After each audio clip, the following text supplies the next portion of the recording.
Hello everybody and welcome back to another one of those Future of the Fortress read-alongs. If you're not familiar with the Future of the Fortress, it's a monthly Q&A that Tarn does on the Bay 12 Games forums, covering the current development and future developments of Dwarf Fortress. If you would like to see the original forum posts, or alternatively take part yourself, I'll link a link to the thread in the description of this video. These posts are generally released on the first of the month, or within a day or so, and I try to get to them as quickly as possible. This month is a little bit out of whack because I was at PAX while it was released, and then have been trying to catch up on sleep ever since.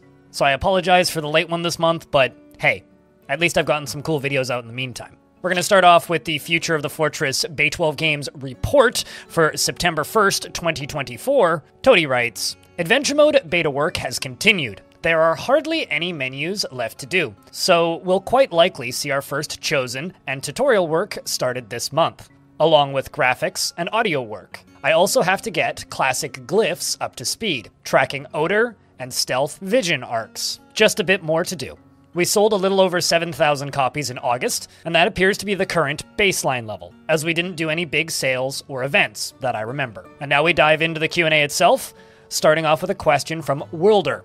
And they say, did you already have cool ideas that you have turned down because of the game's limitations? Even if this would take forever, and assuming you want to keep the ASCII and 2D viewport anyway, do you ever feel like, at some point, far in the distant future, the game would need or benefit from some kind of full rewrite to be able to keep receiving new, interesting, and significant features? And Tarn's response is, there are things, yeah, either on a permanent or temporary basis. The reordering of the map code and various other rewrites and updates will help with that. And some things just aren't possible without heavy restrictions and hand-waving, time-related stuff mainly, like time travel and prophecy. Really interesting, fluid stuff is just beyond the frame rate, but hopefully we'll be able to do a bit more, and same with good structural architecture, though we should be able to make some progress. But I think on the general point of the game continuing to have new and interesting and significant features, we still have a ton we can do with the existing codebase. For instance, most of the Myth and Magic stuff, Entity, Law, and Army stuff is all going to work fine, and then on and on. But we'll also be updating the codebase to help things along. The next question is from DPH Kraken, and they say, the new dwarf unit sprites are everything I've wanted to see. High fives to Tarn and the graphics team. I suppose everything will be sorted out in the coming days. Missing limbs, crafts, and other races? Some minor feedback on it. The wood melee weapons should use the Groan sprite always. The Makahutul should be specifically for obsidian, and the leather shields should match wood. Since we won't be able to see their sprites in flesh pink anymore, will nobility in adventure mode spawn with more relevant equipment to visually distinguish them? High quality stuff, rare dyes, crafts, proper weapons, maybe even armor for the militia could all work, even if they aren't distinguished as historical symbols of an office. And Tarn's response is, yeah, we're still working on them. The next beta release will get dwarf armor up with the new wearables sheet, which has since released, and earrings and crowns. Only one crown so far. And left hand versus right hand weapons, shields, and crutches, and also grown weapons. Also humans, elves, and goblins and kobolds are all in that release in the new format. I think I have most, if not all, of what I need for animal people to have weapons and some wearables too, but that probably won't be in this particular upcoming beta release. And Necromancer experiments, though those are harder because of the procedural format, and may wait a bit. Missing limbs is on that list, but not done yet, and we'll just keep going with it. There's a lot to do, and it's all cool. It would be very useful, yeah, and it would make sense for important people in their official rooms to not always be a random-looking normal person in the room, especially when we now have tools like Symbol of an Office, which are underutilized but basically ready to use. The next is a series of questions from a Spatula66, and they say, why do goblin civilizations and necromancer towers attack your fortress regardless of whether they are at war with you? They do not behave this way towards other sites as far as I know. Will this be changed in the future? And Tarn's response is, yeah, the attack triggers are ancient. It's very gamey and we want to change it. Likely part of the army changes, the triggers are a proxy for civs knowing about you and deciding they want what you have or attacking you. and centering the player's sight made sense early on. Once you can participate in broader wars and diplomacy, the direct pressure on your sight can be made more organic. The start scenario stuff also figures into this. If you are a frontline military outpost, then you'll be under more pressure as you'd expect. And the problem will then become things feeling very unfair, like getting swept away immediately. I'm all for this, but it needs to be properly shown and warned on Embark. The next one from Spatula, and they say, why are leggings shaped? This prevents them from being worn alongside of greaves, which seems like something you should be able to do, considering male shirts can be worn under breastplates. And Tarn's response is a little strange. I think he misread it, but we'll read it regardless. He says, shaped leather. I have no memory of this. Was I thinking of some hard leather, scaled or barred thing? No idea. Because specifically, Spatula is talking about chainmail leggings, I think. But no matter. The next one from Spatula is, how difficult would it be for you to implement the ability to combine stackable items into a single stack? And Tarn's response is, restacking. There'd be some lost information. And I have to be careful about when to check, or there'll be an FPS nightmare, I think. And I have to be respectful of jobs, especially different jobs, on both stacks, etc. So I'm not sure, it's not impossible, but there are the sources of inertia. Another one from Spatula, and they say, why are giant cave spiders the only creatures with ambush_predator tag? And why are cave spider bites permanent? Phantom spider bites are basically the same thing, but not permanent. I would think it would be the other way around, given phantom spiders are only found in evil biomes. And Tarn's response is, ambush predator is a reasonably old tag for underground web ambushes, maybe, rather than a general tag. And cave spiders are older, and it's just the way it turned out. Another question from main character Spat, and they say, why are prickleberries, fisherberries, and sunberry plants with no fruits instead of being plants with fruits, like strawberries are? And Tarn's response is, they are ancient. I imagine I didn't want to disrupt anything. Strawberries are also ancient, but I probably felt more precise, to get them in line with newer, real-world plants. And another question from Spatula, and they say, how big are underground regions? And Tarn's response is, I think they are about the same size as geological layers, which are maybe 15 to 20 world map tiles, something vaguely like that. And then Spatula asks about bees, and they say, shouldn't bee stings cause a negative thought? I agree, they hurt. And Toadie's response is, just one of the many things that wasn't converted into a thinkable circumstance or emotion at the time of addition. And Spatula asks, why is dwarven sugar the only kind of sugar in the game? Sugarcane seems like something that should exist. And Tarn's final response, sugarcane is just one of the many plants not in the game. Next is a two-parter from Urist Mick Hates Elves, and they say, prior to version 50, the resulting carnage of particularly brutal fights would sometimes leave things such as a slurry of chunky blood, or a pile of gore, as well as other bits and pieces of creatures that weren't necessarily body parts or blood pools.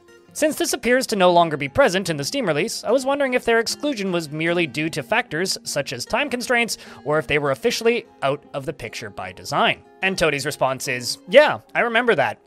And the chunks. The code is still sitting around, it just needs a context. The main place it is used was that look paragraph that sometimes got very long and started with, here we have, and yeah, sometimes end with all in a pile of gore or whatever. With the new hover window, it made sense to just merge it with the dwarf mode system. But those sentences were fun, and it'd be nice to put them someplace. Another one from the old Urist, and they say, are you planning to have the upcoming Myth and Magic update change the traditional story of the game?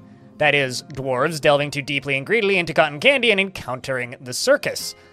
By that I mean, will it remain a constant feature of the worlds? The constant feature being the circus wrapped in cotton candy deep under the earth you generate if their MythGen slider is at the default setting, or will that also be subject to change? I think the setup as it exists will be some sort of default setting, yeah. It remains to be seen what format the editors and constraints stuff takes, and whether we in fact get even more default settings just to demonstrate some of what we want to do there, such as allowing people to add sitemaps and historical figures, and chronologies. Dwarf Fortress as a whole, of course, wants to be procedural and randomized, And in that sense, everything should be changeable. So I expect that what'll probably happen is the underworld will remain as some kind of ultra-hardcore default setting object, which will be mushed out and generalized different when you say, give me a fantasy world, as we add more. But respecting the plump helmet person, and the Gorlak, and the pigtail, and such means having some kind of home for them. And our text format will always need to be able to encode such things, so it makes sense to keep them around. A question comes in from Rhino, and they say, the latest update adds supports for palletized dwarf equipment, but the unit sprites are still being color-coded by job type, rather than using the more literal colors of the materials, such as those seen in the close-up portraits. Is this the ultimate design, or will unit sprites be brought to closer parity with the portraits? I'm fascinated by the palletization technology in general. Are palletized Forgotten Beasts and Angels and Demons being considered to be a part of the initial Adventure Mode release, or is this something for post-Adventure Mode? Bonus question, will we be able to see instruments that bards are wielding? And Tarn's response is, the ultimate goal, I think, was to have a setting that'll let you flip between profession and die mode. With the new palletized layer files, I think we're pretty much ready to implement that, though there could be some hiccups or another for the default in dwarf mode. I'm not really sure. I think the current professions are still useful to see, but things have always been mushy there. Could be the player should also be able to choose colors for their dwarves and work details. The game would need to know how to handle this, which is potentially tricky. I think we'll just keep evolving it to satisfying more playstyles and preferences. And we're pretty close to needing palletized procedural beasts. I'm not sure if it'll be precisely before or after Adventure Mode's full launch, since it's in the Magic domain, and that's all just continuing on with the army stuff, etc. But it's definitely feeling nearer term. I think instruments will come up as we go. We just got crowns and earrings, and scepters are in the file too, I think, though I forgot them for the next beta. It'll just keep on improving. The next question comes in from LaserWolf07. With myth and magic, will there be any way to cure things like curses or thraldom, etc.? And Tarn's response is, I imagine some curses may get something. The worst husking seems harder, more like a full resurrection, but not unprecedented, I suppose. Though I think in some universes, and all of them at first, of course, you're just going to be out of luck. A question comes in from Flying T-Sets, and hopefully they don't hit a wall, because then they'd shatter, and they ask, why has Zach stopped posting monthly announcements with you? Is it due to a business change or a private matter? And Tarn's response is, everything's cool. We've just had a little more trouble coordinating it lately with all that's going on, and the monthly report became something different after the Steam release. So it's in its current form now. The last and final question comes in from Haifong, and they say, hello, I love your game so much. My question concerns intelligent wildlife. Are there any plans in the work to make them more interactable? Animal people are one thing, I really wish we could interact with them more, too, but creatures like Gorlaks and Satyrs, being functionally no different from a badger or something, feels like a huge waste. And of course, the ever-beloved Plump Helmet Man. With all the talk of myths and magic, I'm fearful of them being left behind. And Tarn's final response for this Q&A is, this was going to be part of the Entity Rewrite arc, which was scheduled previously as Army, Magic, Entity, but which is now just part of the mix.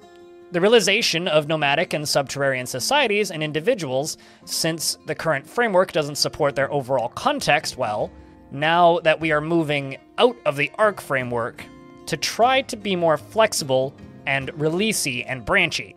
It's simply something on the table, something important, because Plump Helmet people and Gorlaks shouldn't be disrespected. I could not agree more. Same with Scribs. Scribs also agrees. Right, Scribs? Thank you very much for watching this video. If you would like to see more of these, I've got quite the playlist. I've actually been doing these for like 3 years now, although they've changed quite a bit over the time. As always, if you'd like to help the YouTube algorithm go around, you can leave a comment beneath this video, or respond to a comment that seems interesting. Maybe both. Scribs would really like that. If you want to support this channel directly, the best way to do that is via my blog. I post weekly, things that I've been working on, and for paying members, I send out a monthly post with a very detailed breakdown of all of my YouTube stats, as well as much of the Twitch stats as I can show without breaking any rules. If the content industry interests you at all, it might be worth the $3 a month to have a peek. I am working and prototyping some other features for my website as well, so keep an eye out for that. Of course, the base level weekly newsletter is completely free. Thank you very much for watching this video, take care of yourselves, and I'll see you in the next one.